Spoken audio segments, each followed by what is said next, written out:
All right, welcome back everybody to another episode of Grow Your Grass Off. Today we have Lauren Palmer on our show from Bloomsbury Farm, and she is doing a lot of amazing things. I'm sure we're going to want to have her back on the show. I don't think we can talk about it all today. Lauren, if you want to tell us about yourself and what you do and what your farm is, we'd love to hear all about it. Yeah, thanks, Kevin, for having me. Lauren Palmer. My farm is about half an hour south of Nashville, and we grow vegetables year round. That's a goat in the background that I'm bottle feeding. I actually thought it was my son for a second. I'm like, they're back. Yes. So yeah, what brings everybody to the yard is the vegetables. I might need to shut her up a little minute, but we do a sprout, herb, and wheatgrass program. We grow flowers. Let's see, what else do we do? An education program, events, you name it. It's 400 acres, and we've been lucky to create lots of different stuff, and it's been very, very fun. Wow, 400 acres. What's it called? Bloomsbury? So the name of the farm, Bloomsbury, yes. Bloomsbury. So cool. Yeah, this is year 14, and it doesn't look anything like what we started.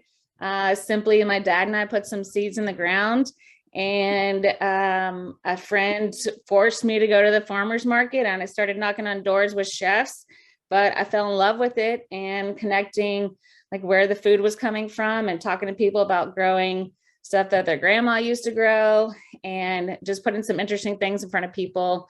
So yeah, I fell in love, and it's been fun to create ever since. And that's cool. You said that you got a sprout, herb, and a grass thing, like actual fodder for animals then? Or like no, I have. It's wheatgrass, so like juicing, and florists will buy it. Lots of juice bars, and a pet store even buys it too. So yeah, that feels like a whole separate business. The herb, sprout, and wheatgrass side of things is like a 24/7, very automated. We know what we're going to get every time. So that's just that's the organized part, and then the veggies get a little funky. So yeah, it's a lot. What do you think's your best seller? And people ask me this all the time. Is it the wholesale? Is it the CSA? Is it the farmer's market? What is, and I've been a very like open door kind of like, let's open all the avenues and see what happens. And that was super beneficial during COVID. I did have plenty of outlets for things. Mm-hmm. But I mean, it all, like, I selfishly love the chef relationship. I love the farmer's market relationship. But after looking at last year, wholesale really was a winner of how we like moved a bunch of product. So, I think it all does make sense, but yeah, I don't know. I think it's equal parts wholesale and CSA. Yeah. And when you say wholesale, I'm just curious, like that means going to like Whole Foods or somewhere where you kind of have these connections already created. She's got her little picture up in Whole Foods as a local vendor. You walk in there and like, oh, look, it's Lauren. That's awesome. Yeah. Yes. My 9-year-old loves that. She's like, she tells everybody, and I'm like, oh my gosh, please. So my mom's a star. Yeah, it's kind of comical at this point. But yes, it's the twice a week, the restaurants, the grocery stores, the chefs. It's that is the wholesale. Mm-hmm. Where are you guys? You're busy. I'm curious. Whatever. I'm curious about something though. Like you said 14 years. How long did it take you were you able to go ahead and go all the way in at the beginning, or did you have to sort of segue into it? And how long did it take you to kind of get up and running? So the sprout, herb, and wheatgrass business I bought out of Knoxville, actually, and they wanted out of the food business because they saw like the writing on the wall with like back in the day, like Walmart used to carry sprouts, and there were some outbreaks going on and they didn't want to be audited so heavily. And they're like, we would rather grow nursery plants and not have anybody, come audit us like a couple times a year. So they sold off that part of the business, and it was it kind of kept the lights on for many years while I dabbled in vegetables. So that business kept churning. It came with like clients already. So then I was able to dabble with the vegetables outside, and I had a shelf stable, essentially like product to go in grocery stores. And then I was able to add on like extra veggies that I had. But then I think it flipped to vegetables were the star, and then I happened to have herbs along with it. So yeah, and then it took a couple years before CSA hit, but I think CSA was a big winning point for us because it was getting like scheduled vegetables in front of people, and it wasn't just like so happened chance whatever I had at market. It was more, I hired a guy because I was very romantic about how I was growing, but this guy had done CSA before and was able to say, well, I need this many heads of lettuce and this many bunches of beets. So having an organized program that guaranteed vegetables like week after week. And I did it in like such a, bouquet kind of like showy way that people weren't doing it. I think people started talking at that point. So, and CSA has been around 9 years. So it was a lot of play between, for like that 5 years before. Gotcha. So when you go, do you only do the Franklin Farmers Market, or do you do other farmers markets? I only do the Franklin Farmers Market now. I was doing 5 during a week. And I had 3 different trucks going out on Saturday and like 2 midweek markets. And I don't do that anymore. So so now I have people coming to me on Friday. So they're getting a VIP experience when they're shopping at the day of us harvesting. And then what I don't sell on Friday goes to Saturday. Your open market. So, I've been there. It's incredible. There's like a little store with value added products and whatnot. And there's like it's like a hangout and people walk around. It was actually the first place my son ever crawled in the grass. And yes, he never looked back after that because he was just old enough to kind of do it. There was, everybody's hanging out and talking, and there's like a rotating chef or food truck or something like that there. And you can, buy the produce, you can pick it up there, and you can, find these other value added things. I know my wife got some cookies from a vendor that was there. It's just a really cool experience. It's something everybody needs to check out if they come to the Nashville area. People were telling me that they were leaving after their CSA pickup and having to like go run and go grab food outside of here. And I'm like, no, let's do food here. Let's do drinks here. Let's throw some picnic tables out. I didn't want you to leave, so I'm going to hand you a glass of beer, so you'll come hang out and make sure you go get chickens and, have your kids like run around for however long. So I think I just wanted people to feel at home and kind of relax as soon as they hit the driveway. So like a brewery where you can bring your kids, you can bring whatever, have food, it's so cool. There's a place like that in Arizona that I've been to, and they do wood fire pizza there, but all the ingredients for the pizza is all made from there, and they've got their chickens and big, huge pigs. It's just a super fun experience, and to be able to offer that's so cool. It's like a dream. So cool. To me, it's almost like a great Nashville thing too, because Nashville sort of, maybe, I don't know the total history, maybe you could tell us, but it wasn't really well known in some ways as sort of this, location. All of a sudden in the last, seems like 10 years, it's blown up, right? So to me, it's like you timed the market perfectly, and you're giving people kind of a high end, garden experience, which I think is cool. It's like a cool angle. Yeah, I think people out west were kind of already seeking this already. So I wasn't having to like educate. People were like knocking on my door and I didn't even have to like lift a finger.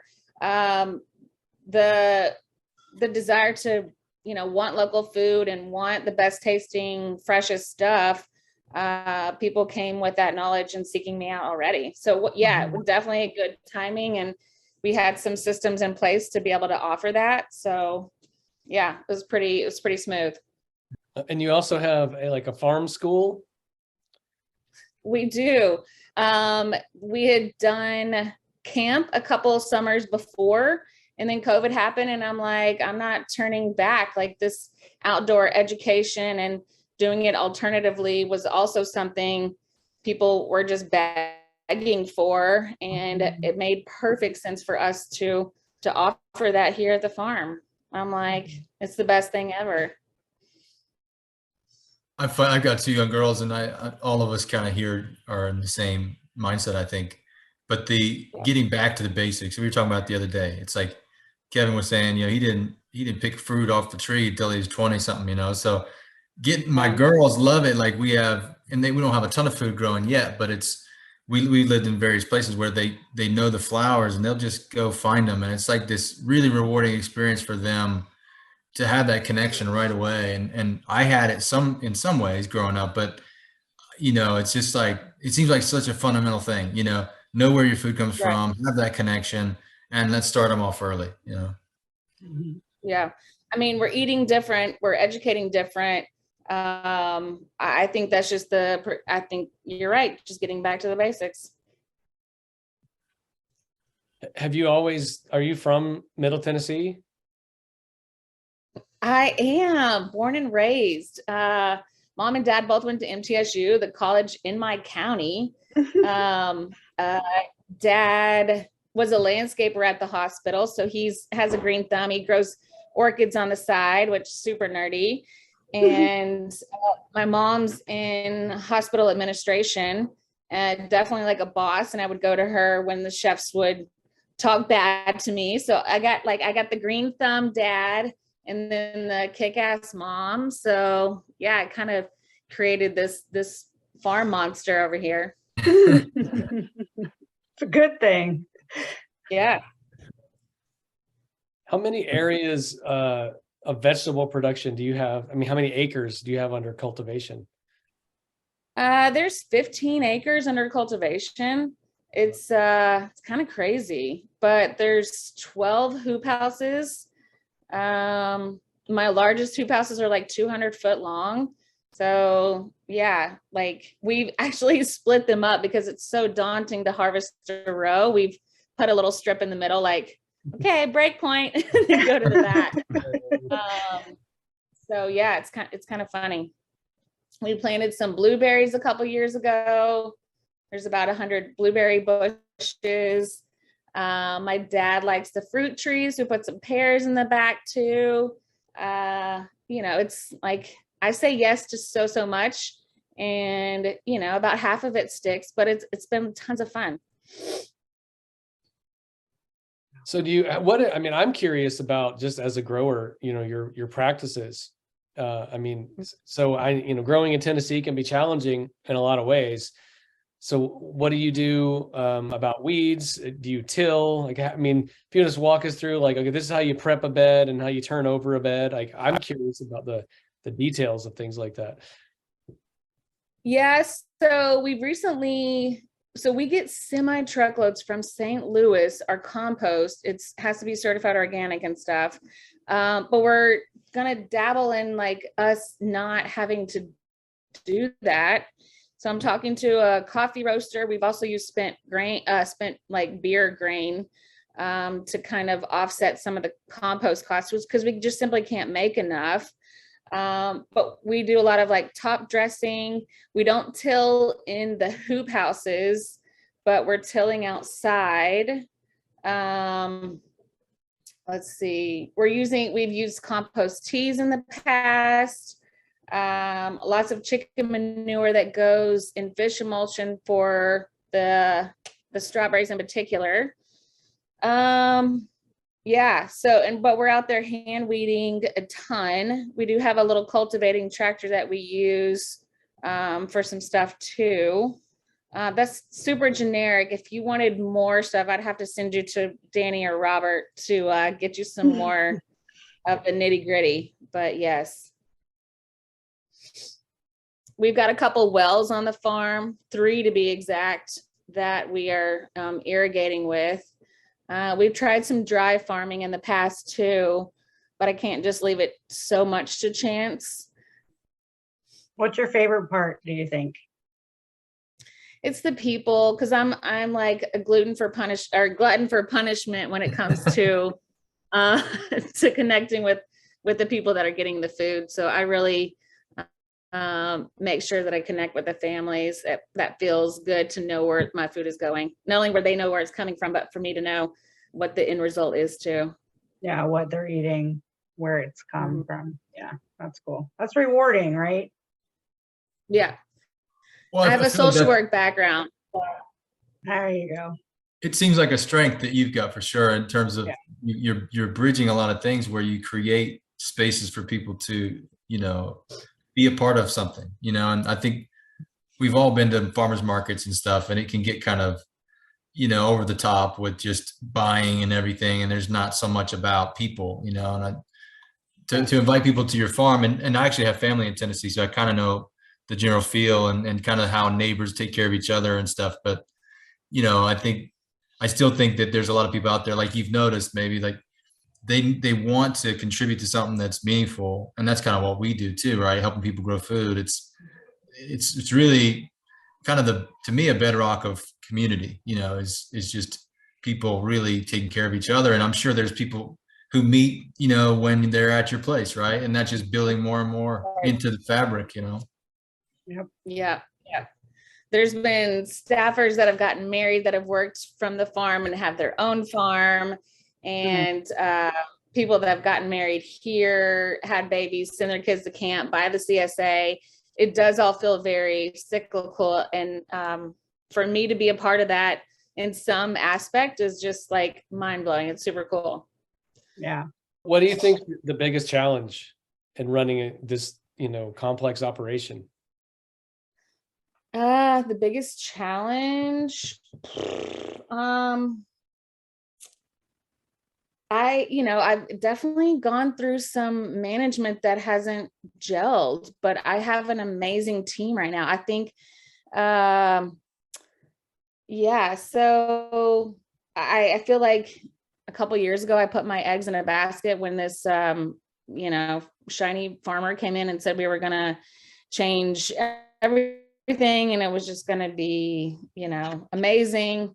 And ended up buying a bunch of equipment, and it was a flop. So, and then also I took a detour many years ago. So I worked for a wholesaler that I was selling to. I was like, oh, insurance, that sounds good. Let me go work over here for a minute and still have one foot in the farm and try to sell for this wholesaler that I was selling to.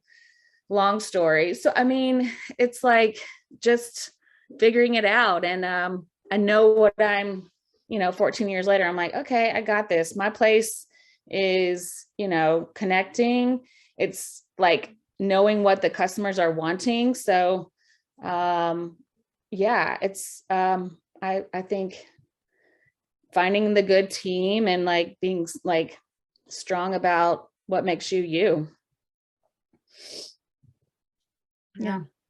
So you're able to get it all done because you delegate, you have a team. I mean, because otherwise I don't know how you get it all done yourself.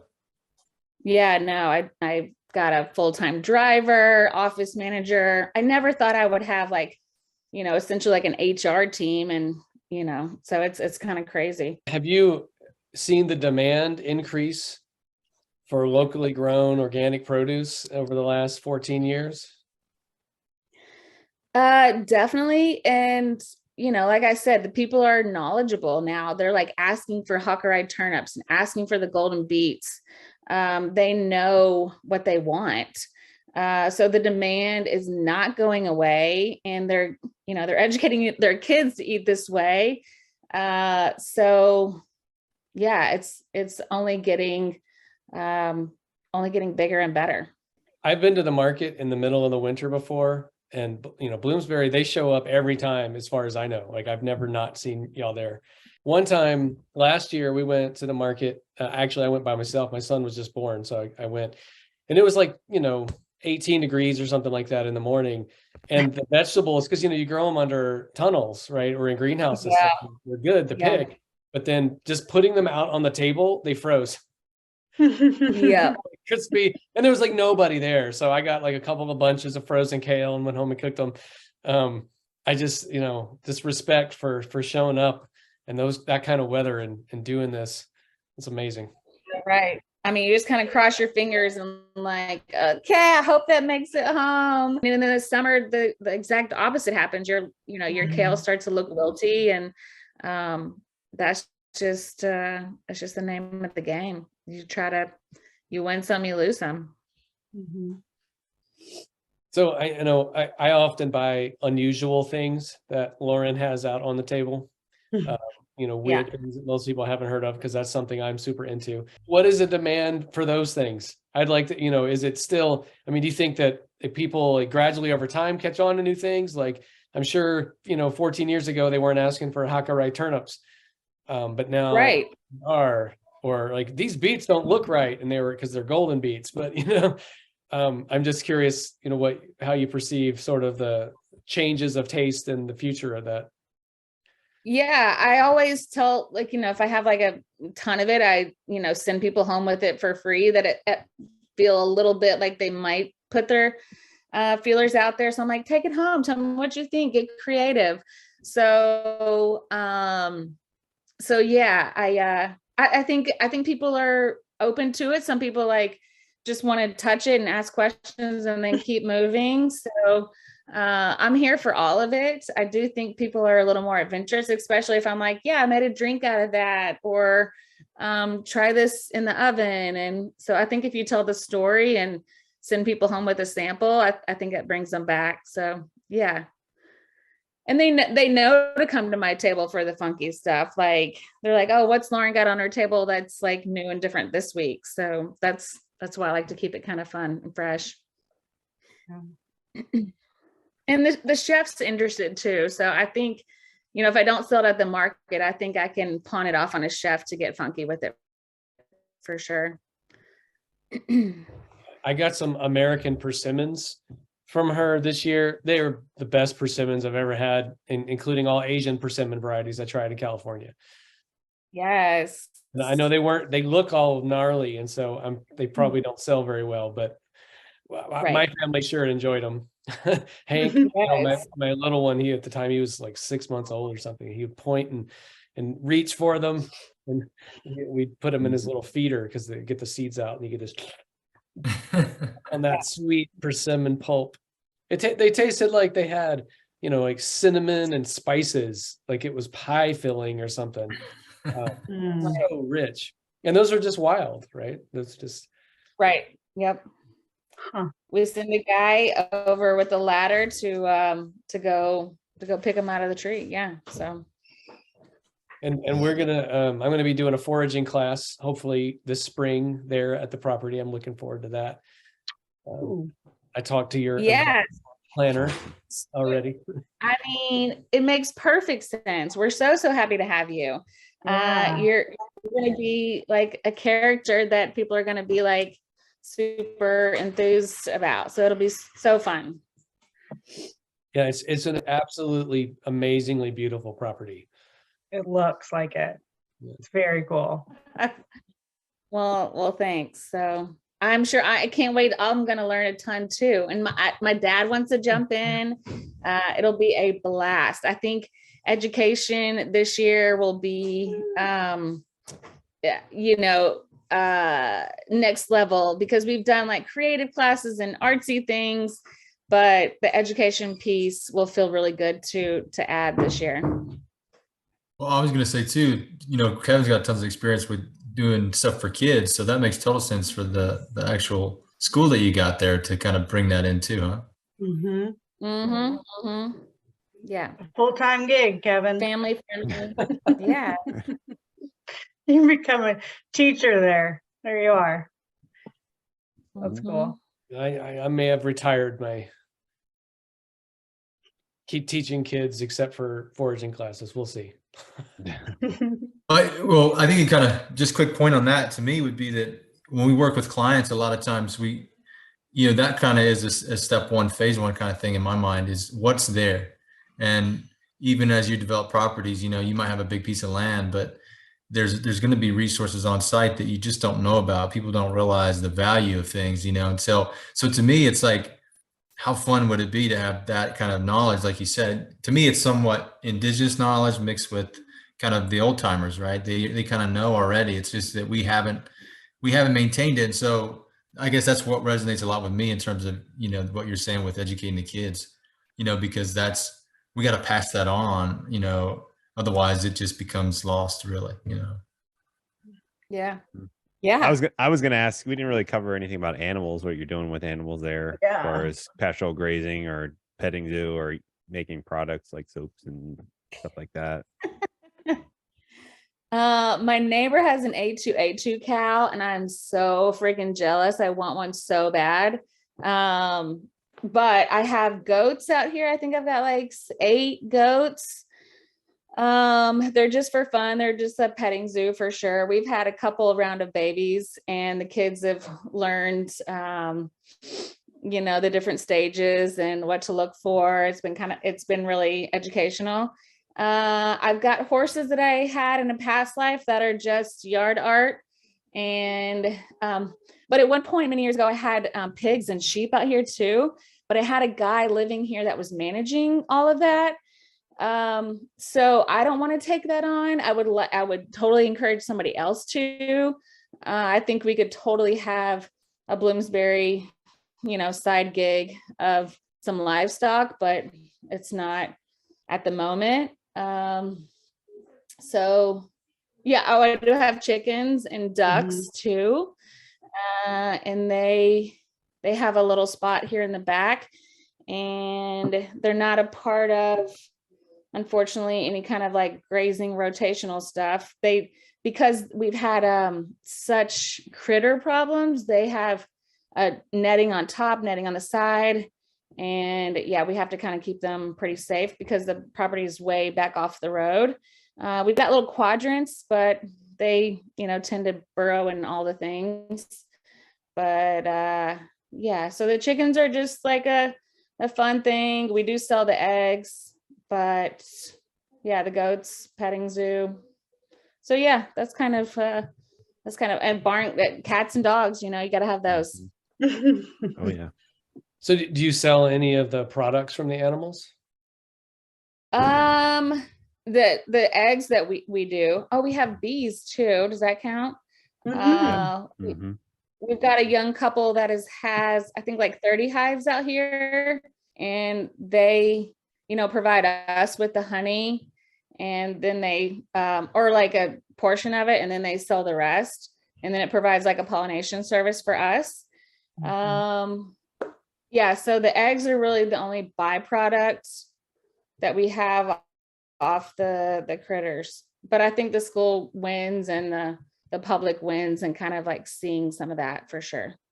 Yeah, for sure. Absolutely. So you're going to get a cow? Oh my gosh, I really, really, really want to. I am a huge cereal fan, so I eat cereal and granola all the time. Yeah, so I wish I would like that. I think it would benefit everybody. But yeah. It's a mini Jersey and it's so darn cute. And I'm like, that seems super manageable. I can do that. Yeah. That's great. I mean, as right next to where Lauren's stand is at the farmer's market, every morning there's 2 really, really long lines, and it's the meat guy and the milk guy, basically. I mean, there's and I have to go with my wife, and one of us will stand in one line and the other will stand in another line. That's cheating. Definitely popular to get those, pasture raised animal products. Yeah. Even if it's for just yourself. Well, I just right. Because you have plenty of space for it all too. So it's a matter of time and commitment. I agree. Maybe that's in like the 2-year plan. I think I could manage that. Mm-hmm. And a little help from the school, it's super doable. Yeah. Yeah. Use your resources. Yeah. Do you have a certain place you get your seeds from for the market garden? Yes, we invest a lot in Johnny's. High mowing is number 2. Baker Creek, we also like to dabble with Baker Creek. Those are the top 3 places we get stuff from. Seed Savers Exchange, I want to say they're in there. Maine Potato Lady for potatoes. Yeah. Yeah. We've done Dixondale for onion slips. So yeah, we've got a few fun vendors. Do you do any seed saving yourself? We have tried on some of the bigger stuff like squashes and things, we've kept seed. Some of the flowers we've kept too. What else have we done? Yeah, but we're not great at it. So we've saved okra before. That was pretty easy, but we need that like guarantee that it's gonna germinate and stuff. So yeah, we tend to just go ahead and purchase. Yeah, and it totally makes sense for, like lettuce and beets and Yeah. Things that you have to wait all the extra time to get the seed. It's not worth it. I'm a fan of Johnny's too. My market garden in California, I mostly got stuff from them. But then I do save a lot because I grow a lot of small quantities of weird stuff that I kind of need. You're right. Seeds. Are you familiar at all with landrace seeds? We had a guy on our show a few weeks ago named Joseph Lofthouse, and he's got a book called Landrace Gardening, and he's basically selects the seeds for the environment. He basically lets them all sort of cross and hybridize, and then saves the seeds, and the survivors are the ones that he then plants. And he no longer fertilizes or even weeds. He's in Utah, so all he does is water because he's got all the seeds are all adapted to his land. Oh.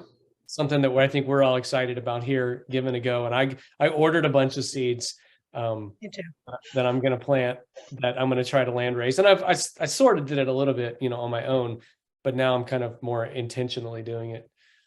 So it's called Landrace.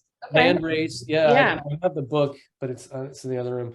Yeah, Landrace Gardening is his book, and he was on our show, like I said, a few weeks ago. You can watch that. But it's cool. Yeah, thanks for that.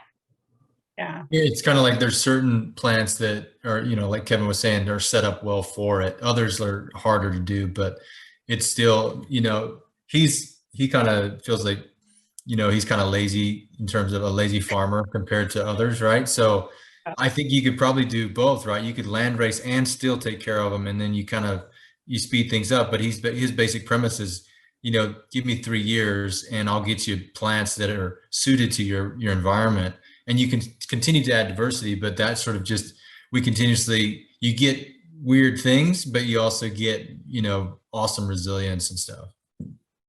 Yeah, that's super cool. Yeah. As a market farmer, you really want things like, okay, I can grow this. I know it's reliable, and then people will buy it. Right.